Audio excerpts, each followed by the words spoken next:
Pemimpin yang melayani adalah pemimpin yang diurapi. Dan hari ini kita melihat pengurapan yang menghancurkan kuk di dalam kehidupan kita.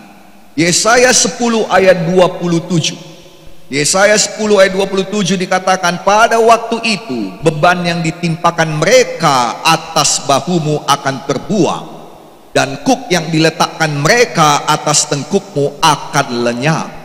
Dalam terjemahan Indonesia modern dituliskan, dan akan terjadi pada hari itu, dia akan mengambil beban dari atas bahumu dan kuk dari tengkukmu, dan kuk itu akan dipatahkan oleh karena urapan. Kalau mau tepuk tangan sama-sama, yuk kita tepuk tangan. Haleluya. Nah, Bapak Ibu Saudara-saudari, saya melihat beberapa terjemahan dalam bahasa Inggris pun dikatakan bahwa kuk itu akan dihancurkan karena pengurapan. Amin, saudaraku. The yoke shall be destroyed because of the anointing. Nah, saudara, dikatakan dalam terjemahan kita terlebih dahulu, pada waktu itu beban yang ditimpakan mereka pada bahumu akan terbuang, dan kuk yang diletakkan mereka atas tengkukmu akan lenyap. Nomor satu, kita harus tahu apa itu kuk. Kuk itu adalah beban yang dipasangkan pada leher sapi, sehingga kemanapun sapi itu pergi, ia harus menarik beban itu. Nah, saudara kekasih, dalam nama Yesus itu tidak sama seperti kekang, karena kekang itu mengendalikan, tetapi kuk itu ditaruh pada leher sapi, sehingga ketika dia berjalan, dia harus menarik beban itu. Nah, saudara, sapi itu tidak punya pilihan, dia harus menarik beban itu. Nah, saudara kasih, dalam nama Yesus tadi kita melihat pada waktu itu beban yang ditimpakan mereka dan kuk yang diletakkan mereka. Nah, saudara, di sini dikatakan mereka, bukan satu tapi banyak. Ada orang-orang, ada situasi, ada keadaan. Itu bisa datang mulai daripada yang paling dekat dengan kita, pasangan kita, keluarga kita, teman-teman kita, sampai kepada bos kita, karyawan kita, sampai kepada yang lebih jauh lagi, situasi dan politik yang ada di negara kita. Atau mungkin ada peperangan, itu mendatangkan beban dalam hidup kita. Ada di sini juga beban karena anak-anaknya, beban karena orang tuanya, beban karena keuangannya, dan itu diletakkan di atas bahu kita. Nah, saudara, mau tidak mau kau harus membawanya. Nah, kau bawa itu ke gereja. Ada di sini yang datang dengan beban, bagaimana aku bisa menghidupi keluargaku besok. Ada di sini yang datang dengan beban, bagaimana nanti anakku kehidupan masa depannya. Ada di sini yang datang dengan beban, bagaimana nanti hubunganku dengan saudaraku. Ada di sini yang datang dengan beban, bagaimana. Walaupun kita menyembah Tuhan, ada kuk yang dipasangkan mereka pada kita. Nah, saudara, kuk itu tidak bisa membuat kita berlari. Kuk itu akan menahan kita. Semakin banyak, semakin berat beban, semakin berat kuk itu, semakin lambat kita berlari. Itu sebabnya ada banyak anak-anak Tuhan, bukan karena dia tidak cinta Tuhan, saya ulangi kembali, ada banyak anak Tuhan yang cinta Tuhan dengan tulus, dengan sesungguh hati, sesungguh kekuatan, tapi tersungkur dan tidak mampu lagi berdiri. Kenapa?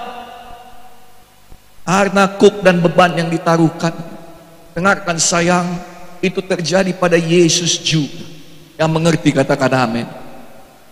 Karena salib itu dia tersungkur berkali-kali. Kuk dan beban itu bisa membuat kau tersungkur, bukan karena dosa. Kalau memang ada yang berdosa, saya berdoa, marilah kita kembali kepada Tuhan.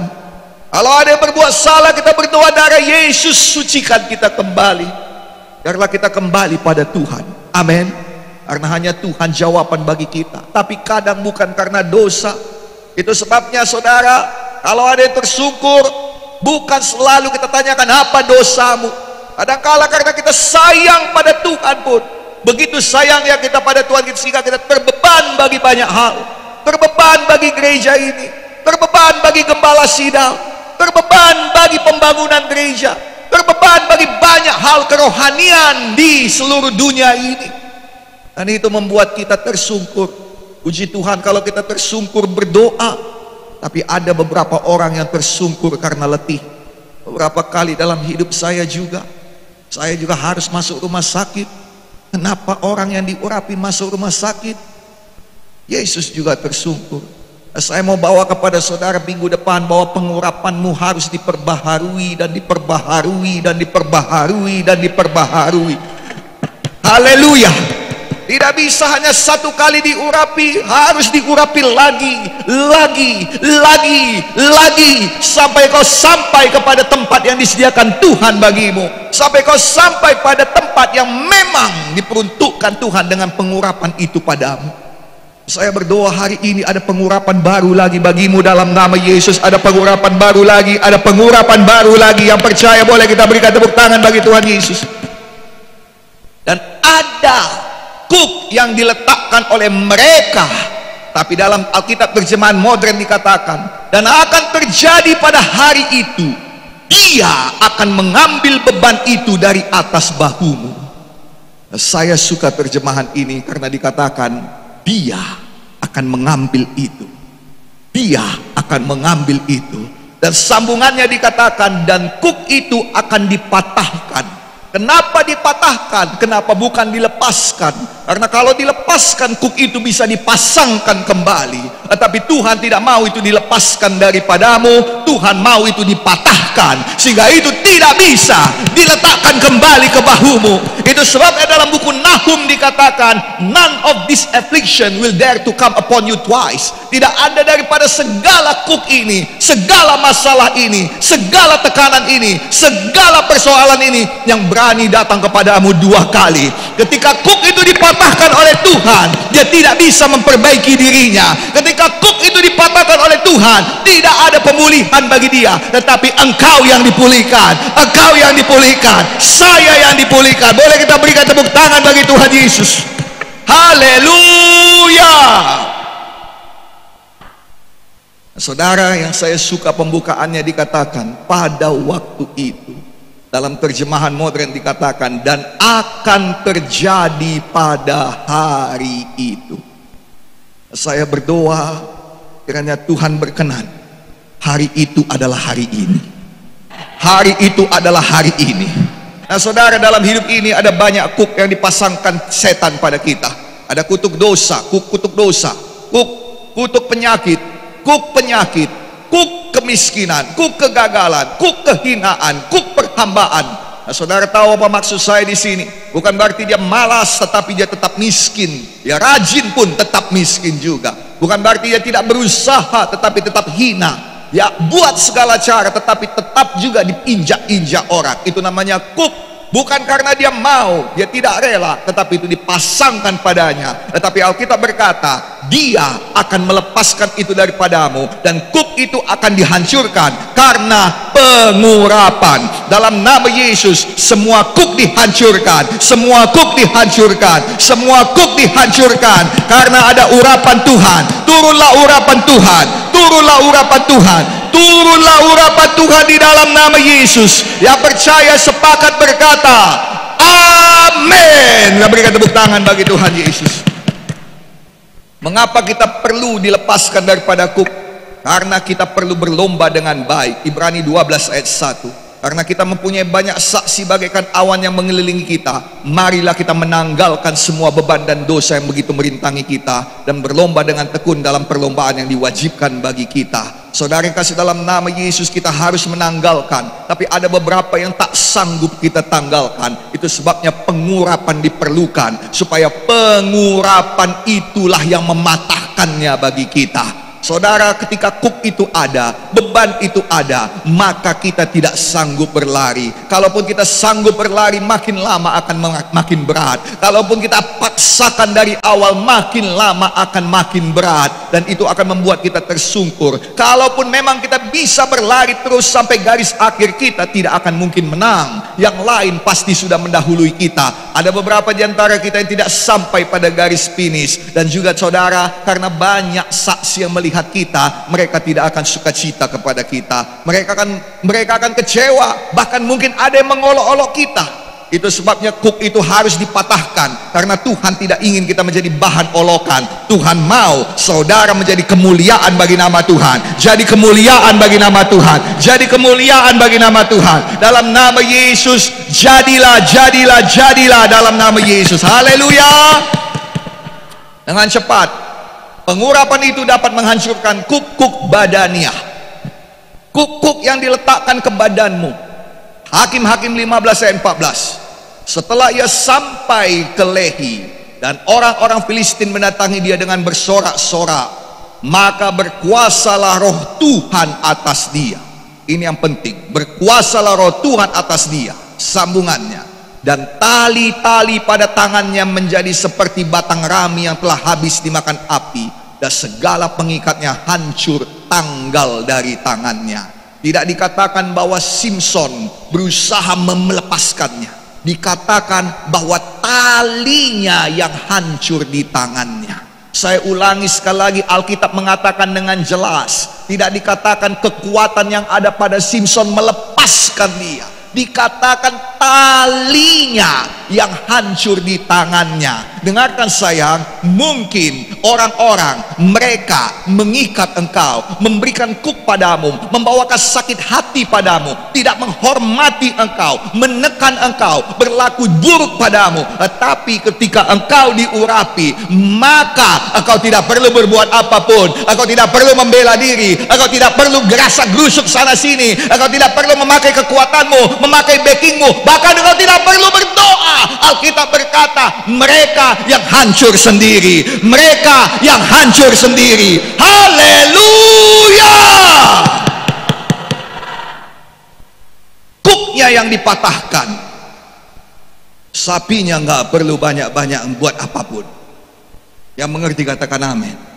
Nah, saudara kasih, dalam nama Yesus dikatakan tali-tali yang mengikat dia habis begitu saja, hancur tanggal dari tangannya, talinya yang tanggal.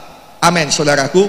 Di dunia ini ada tali-tali pengikat, tali-tali kelemahan, kegagalan, kemiskinan. Bukan berarti dia tidak berusaha tetapi selalu gagal. Bukan berarti dia malas, dia kerja keras tapi tetap miskin juga. Dia kesana kemari, dia sibuk lobi sana lobi sini, tapi tetap tidak ada yang memperhatikan, hina juga, tetap jadi hamba juga. Dalam nama Yesus, pengurapan itu datang dan hari-harimu akan berubah dalam nama Yesus. Dan harinya akan datang, harinya akan datang, harinya akan datang dalam nama Yesus. Pengurapan itu jadi lagi.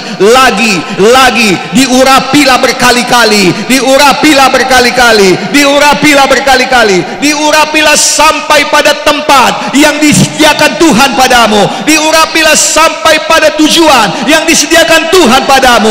Jadilah dalam nama Yesus. Haleluya. Dan saya berdoa dalam nama Yesus, tidak ada satupun yang bisa mengikat tubuhmu. Engkau boleh tua, tapi engkau seperti Kaleb dan Yosua. Orang lain boleh mati, tapi engkau masuk tanah perjanjian. Orang lain boleh bergelimpangan, tapi engkau masuk tanah perjanjian. Jadilah itu Tuhan, jadilah dalam nama Tuhan Yesus. Haleluya.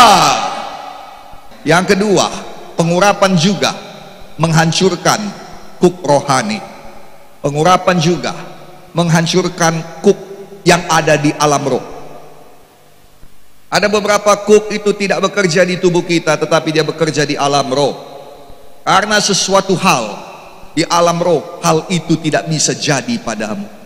Bukan karena engkau tidak berdoa, bukan karena engkau tidak beriman, bukan karena engkau tidak melakukan perbuatan iman. Semua udah baik, semua sudah baik. Apa yang kita usahakan, apa yang kita buat, apa yang kita mengerti, sudah kita kerjakan sebaik-baiknya. tapi tetap saja tidak terjadi apapun, tetap tidak ada perubahan, malah ada kemalangan. Hal-hal yang buruk jadi terus. Bukan berarti tidak ada keberhasilan, ada tapi tidak breakthrough. Tetap juga seperti tersendat-sendat, seperti pipa yang tidak bersih, seperti pipa yang ada kotoran di dalamnya. Air itu tidak bisa mengalir dengan deras. Pipanya sudah bagus, sumber airnya sudah bagus, tapi tetap tidak bisa mengalir memuaskan kita. Tetap juga kehausan. Itu bukan di alam jasmania, itu ada di alam roh. Mari saya bacakan ayatnya pada saudara. 2 Raja-Raja pasal 2 ayat 19 sampai 22. 2 Raja-Raja pasal 2 ayat 19 sampai 22. Berkatalah penduduk kota itu kepada Elisa. Ini kota Yeriko ya saudara.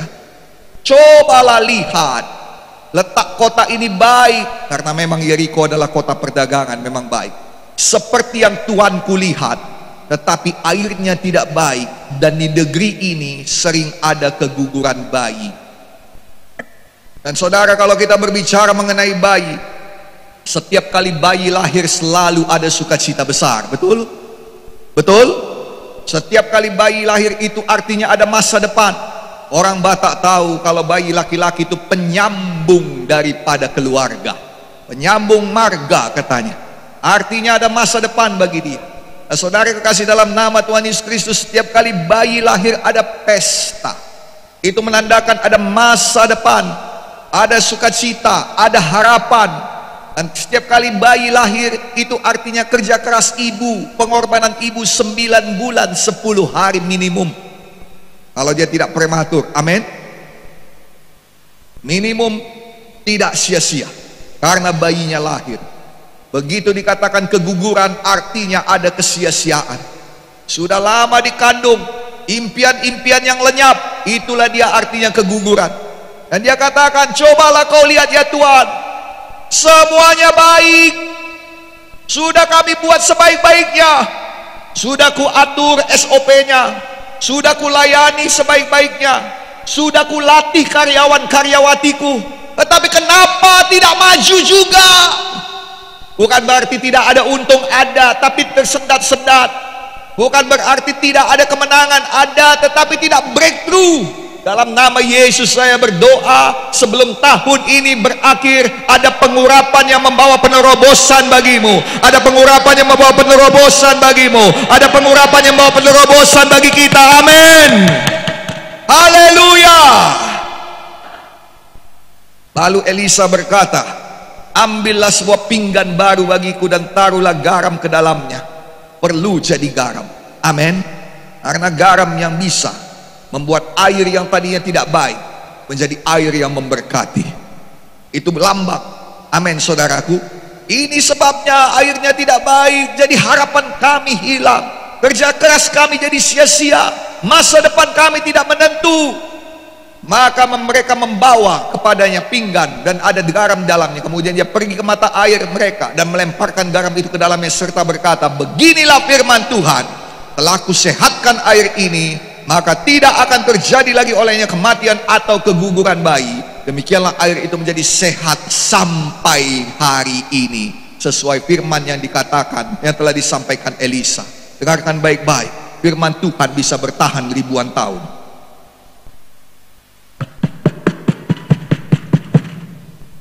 Dan kukmu tidak bisa bertahan hari ini. Amin.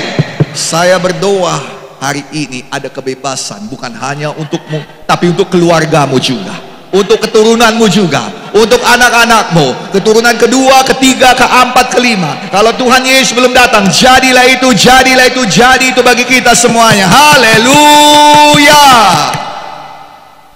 Amin. Dengar, kuk itu tidak kau minta, tapi dikasih oleh dunia ini.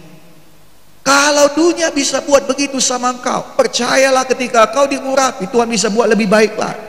Tuhan bisa buat lebih baik lagi. Dan nikmati. Saya berdoa kau menikmatinya dalam nama Yesus. Kau menikmatinya dalam nama Yesus. Haleluya. Dan dengan patahnya kuk ini, lihat baik-baik. Dan dikatakan mulai hari itu tidak ada lagi keguguran. Maka apa yang terjadi? Ada pertambahan yang signifikan. Kalau dulu bukan berarti tidak ada air, tetapi macet-macet airnya. Bukan berarti tidak bertambah, tetapi berjuang kali. Ya Tuhan, berjuangnya untuk dapat bertambahan. Ya Tuhan, berjuangnya untuk dapat keuntungan seperti ini. Ya Tuhan, berjuangnya untuk bisa meningkat. Tapi ketika kuk itu dipatahkan karena pengurapan, kuk di alam roh dipatahkan, ada pergandaan. Tidak ada lagi kematian bayi, ada peningkatan yang signifikan. Dan dalam nama Yesus, semua kuk di alam roh yang menentang engkau, yang menentang keluargamu, yang menentang usahamu, yang menentang masa depanmu, in the mighty name of Jesus, dipatahkan, dipatahkan, dipatahkan dalam nama Yesus. Jadilah orang yang diurapi, jadilah garam dunia. Dan dalam nama Yesus ada pertambahan, ada pertumbuhan, ada pergandaan, ada peningkatan. Jadi dalam nama Yesus. Yang menerimanya boleh tepuk tangan yang paling meriah untuk Tuhan. Kita yang menerimanya katakan terima kasih Tuhan Yesus. Sama-sama kita katakan amin. Bagaimana supaya pengurapan itu bisa bekerja? Ada pengurapan, tapi dia belum tentu bisa bekerja pada kita. Ada pengurapan, tapi belum tentu dia bisa efektif dalam hidup kita. Maka bagaimana caranya supaya pengurapan itu bisa bekerja dalam hidup kita? Amin. Ada 3 hal dengan sangat cepat, dan setelah itu kita selesai. Nomor 1, hidup disertai Tuhan. Hal ini dapat dilihat dari kehidupan doa kita. Doa adalah satu-satunya cara yang diizinkan Tuhan bagi kita untuk dapat memasuki alam roh.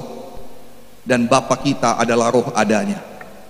Kalau kita mau diurapi, urapan itu tidak datang dari alam nyata ini. Urapan itu datang dari alam roh yang beroperasi memberikan efek pada alam nyata. Nah saudara yang kasih dalam nama Yesus, pengurapan itu tidak datang dari manusia. Pengurapan itu tidak datang dari dunia ini. Pengurapan itu datang dari Allah Bapa yang adalah roh, dari alam roh yang mengutus Roh Kudus untuk menyertai dan bekerja dalam hidup kita yang diurapinya. Itu sebabnya seorang yang mau diurapi harus sungguh-sungguh berdoa, sungguh-sungguh puasa. Urapan yang kau terima melalui doa dan puasa itu jauh lebih cepat daripada usaha pribadimu. Engkau boleh berusaha setahun dan engkau boleh berpuasa untuk mendapatkan pengurapan seminggu, dan engkau akan lihat hasil daripada pengurapan yang bekerja ketika engkau berusaha, ketika engkau bekerja dengan pengurapan itu. Engkau akan lihat hasilnya jauh lebih besar, jauh lebih besar, jauh lebih besar. Itu sebabnya apapun kesibukan kita, selalu punyai kerinduan untuk berdoa dan berpuasa. Selalu laksanakan doa dan puasa. Jangan jadikan alasan-alasan dari setan untuk menghalangi doa dan puasamu. Ambil apa yang dikatakan firman. Jangan katakan saya punya mah Pak, nanti kalau saya puasa kumat mah saya. Jangan kutuki dirimu, berkati dirimu. Ya Tuhan, aku tahu ada penyakit mahku, tapi aku percaya kalau aku berpuasa, bukan hanya aku dapat pengurapan, tapi sakit mahku pun sembuh. Amin. Berhikmatlah dalam berpuasa. Lakukan bagianmu dengan hikmat. Amin. Haleluya. Dan ketika saudara berdoa, saudara doalah dengan kerinduan. Amin. Jangan terganggu oleh handphone saudara. Jangan terganggu oleh yang lain-lain. Doa dengan kerinduan. Please. Dan aku menanti-nanti. Kan itu kata Daud. Aku menunggu-nunggu. Aku menanti-nanti. Dan pagi hari ku susun persembahan. Dan aku menunggu-nunggu. Datang Tuhan. Datang Roh Kudus. Urapi aku. Datang Tuhan. Datang Roh Kudus. nama Yesus, jadilah, jadilah, jadilah. Amin. Nomor 2, bagaimana supaya kita mengaktifkan pengurapan? Nomor 2, jagai gembalamu. Demi Tuhan yang hidup dan demi hidupmu sendiri, aku tidak akan meninggalkan engkau. Dia tidak berkata demi hidupku, dia tidak berkata demi negaraku, dia tidak berkata demi masa depan, dia tidak berkata demi Israel. Demi Tuhan dan demi gembalaku, aku akan iring kau. Tinggalkanlah aku. Udah capek aku ngeliat mukamu itu. Ada banyak yang bisa kau buat di sini. Kau bisa jadi berkat di sini. Aku akan pergi. Tuhan suruh aku pergi. Demi Tuhan dan demi hidup. Udah, hidupku ada di tangan Tuhan. Nggak usah kau takutkan. Demi Tuhan dan demi hidup akan kuiringi terus. Ada 50 nabi yang mengikuti dari jauh. Mereka nggak dapat apapun. Tapi orang yang berkata, orang yang berani mengiringi hamba Tuhan. Nakku, sekarang ini banyak orang yang mengejek hamba Tuhan. Dan hamba Tuhan memang terbuka untuk diejek. Kenapa? Karena nggak ada hamba Tuhan yang sempurna. Sama seperti yang mengejek juga tidak sempurna. Bedanya sekarang dia lagi bicara. Bedanya sekarang dia lagi merasa dirinya di atas angin. Tapi diperlukan orang yang diurapi untuk bisa mengucap syukur. Karena di tengah-tengah kekurangan dia bisa melihat ada Tuhan di situ. Hamba Tuhan bisa diejek. Hamba Tuhan bisa dijelek-jelekkan, difitnah, dipersalahkan, diviralkan keburukannya, bisa. Ada orang yang menganggap dirinya lebih baik, menganggap dirinya sudah berkorban. Itu yang paling banyak sekarang di gereja. Dia menganggap dirinya sudah berkorban untuk hamba Tuhan. Aku gak perlu dirimu berkorban untuk aku, sayang. Berkorbanlah untuk Tuhan. Kalau kau lakukan bagiku, maka engkau melakukannya bagi Tuhan. Karena aku hamba Tuhan. Haleluya. Engkau mau pengurapan, jalan sama hamba Tuhan. Pikul salib, angkat tasnya. Kalau itu kata-kata sekarang. Jadilah Simon dari Kirene kalau kau mau mengaktifkan pengurapan.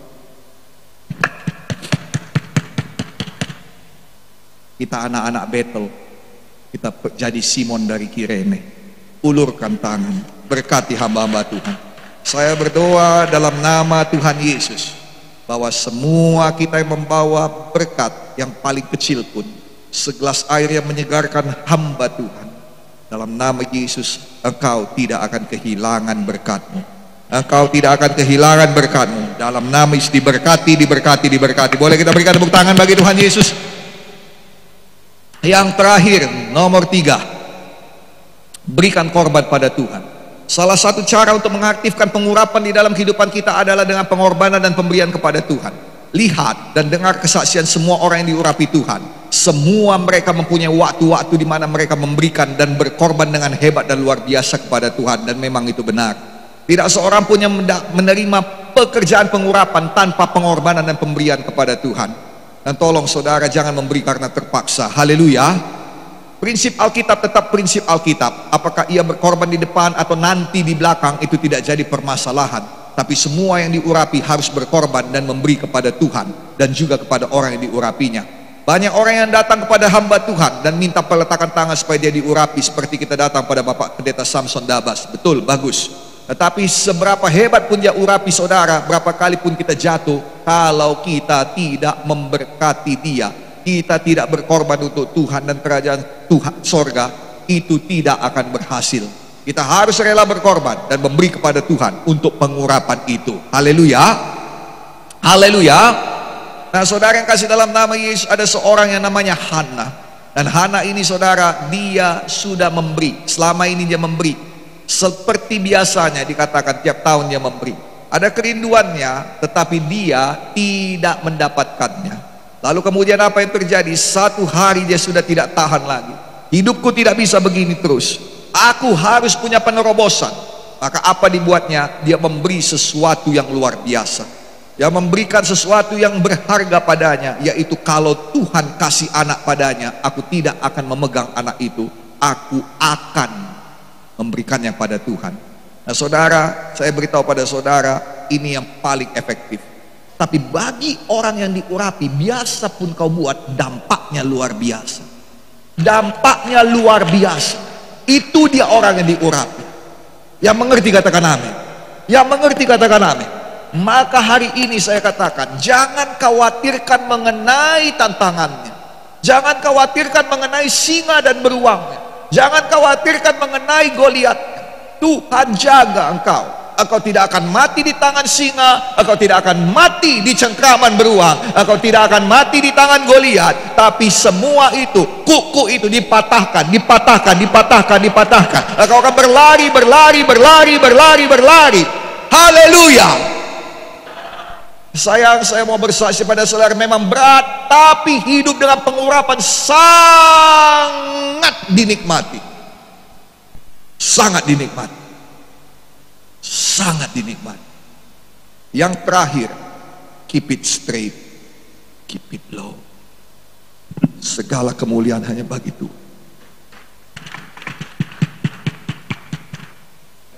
Di sini ada orang-orang yang diurapi luar biasa dan dipakai Tuhan dengan keajaiban luar biasa.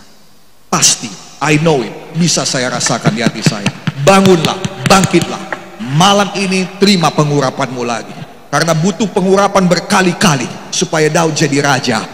Butuh pengurapan berkali-kali. Malam ini diurapi lagi, minggu depan diurapi lagi. Bulan ini, bulan depan adalah bulan-bulan pengurapan Pentakosta bagi kita. Terima, terima, terima dalam nama Yesus. Mari kita bangkit berdiri, kita berikan tepuk tangan bagi Tuhan Yesus.